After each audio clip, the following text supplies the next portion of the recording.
One of the first China YouTubers I started following was Blondie in China. Over the years, she became quite a well-known food vlogger. I might even say her videos really influenced my decision to make the move to China.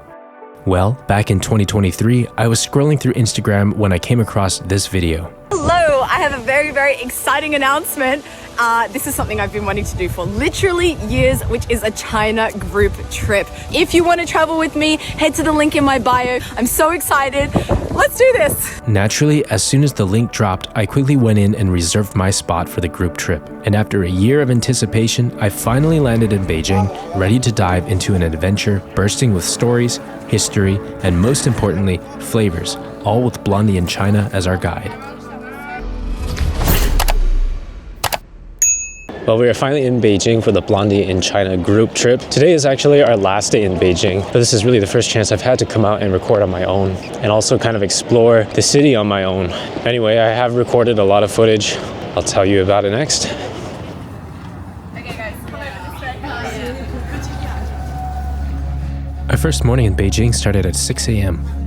In order to try Blondie's favorite Beijing breakfast combination, we set out on a peaceful journey through Beijing's Hutongs to find a restaurant called Yin San Douzhi, where we ordered the bold and tangy Douzhi, a fermented mung bean drink, which carries with it some very intense flavors.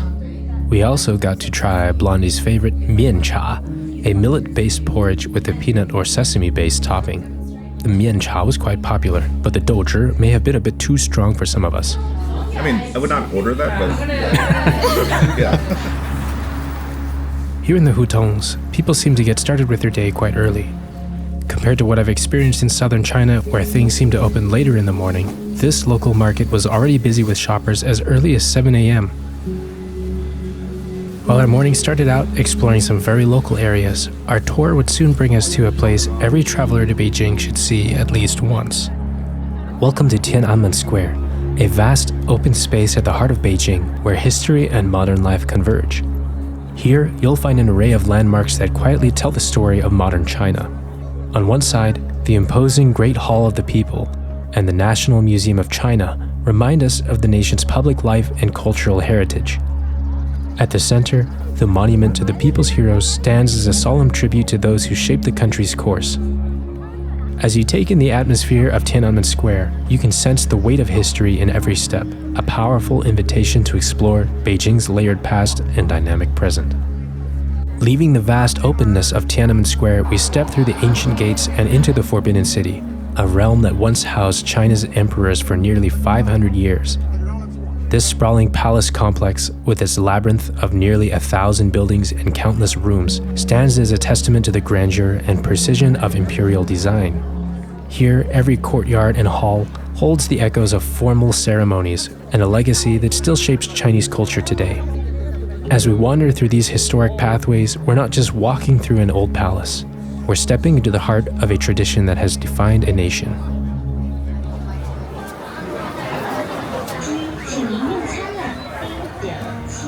Outside of the historic palace, we explored the narrow, winding streets around the Hutongs. These are living and breathing neighborhoods with hundreds of years of history.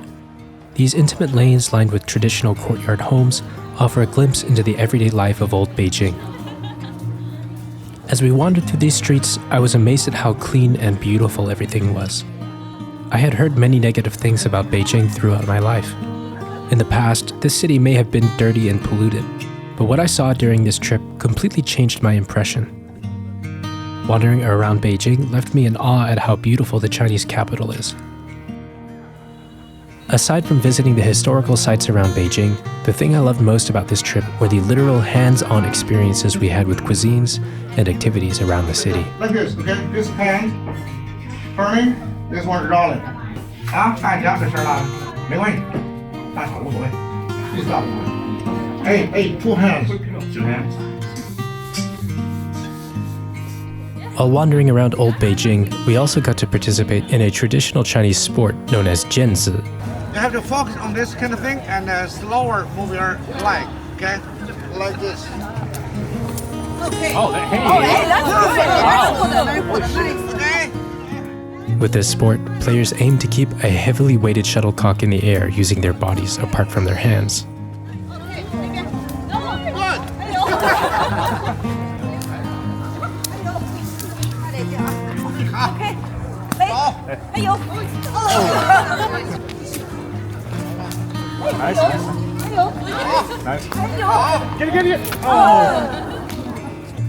Mid-game, Amy walked off to pick up some snacks for us to try. One of them being Tanghulu, a sugar-coated hawthorn berry and snack that you will find all over China. The other snack was a delicious strand of extremely soft mochi. Lady in the trap. Lady in the trap. Oh yeah. Oh yeah. Yes.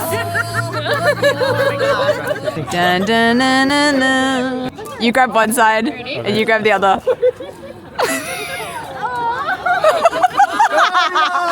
Cop out. The next day, we once again went out bright and early to visit a place I've only dreamed of traveling to, the Great Wall of China. While there are multiple sections of the wall that are open to the public, the section we visited was known as Mutianyu. At the base of the mountain, you'll find a charming village filled with all types of restaurants catering towards foreign travelers, such as the Pizza Hut and Burger King. This section of the wall has a cable car that will take you right up to the top, so there's no need to expend any effort to reach the wall. However, if you are down for some adventure, there are several kilometers of the wall that are open to visitors here, and some of the sections can get quite steep. While this is just one section of the wall, the total length of the wall is 21,196 kilometers, or roughly 13,171 miles. If you were to lay the wall out in one straight line, it would stretch all the way from Beijing to Argentina with plenty of room to spare. Climbing the Great Wall felt like stepping into a time machine. Built over centuries, with major work done during the Ming Dynasty, every brick and stone seemed to have its own story. I remember how each step challenged us, especially where the stairs got really steep, and yet the view waiting for us at the top was nothing short of amazing.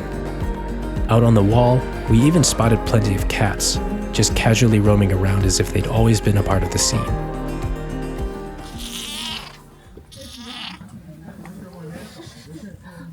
I like cats, but I'm allergic to them. I am too.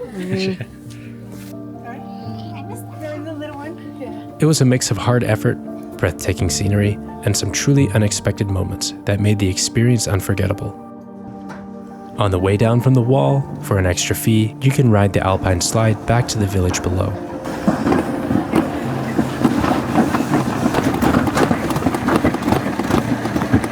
This is definitely not one you can go fast on, as there were many people that loved to stop in the middle to take their selfies.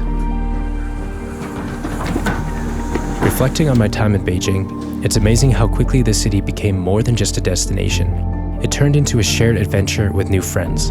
In just a few days, we went from strangers to a close-knit group, exploring ancient streets, tasting bold flavors, singing together, and experiencing a history that was as palpable as the warmth of our conversations. We dove into unfamiliar foods, navigated winding Hutongs, and stood together under the vast sky at the Great Wall.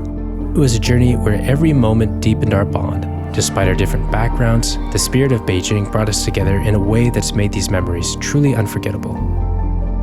Anyway, if you've made it this far, thanks for watching my video. Please consider supporting my channel by liking the video, subscribing, and leaving a comment down below.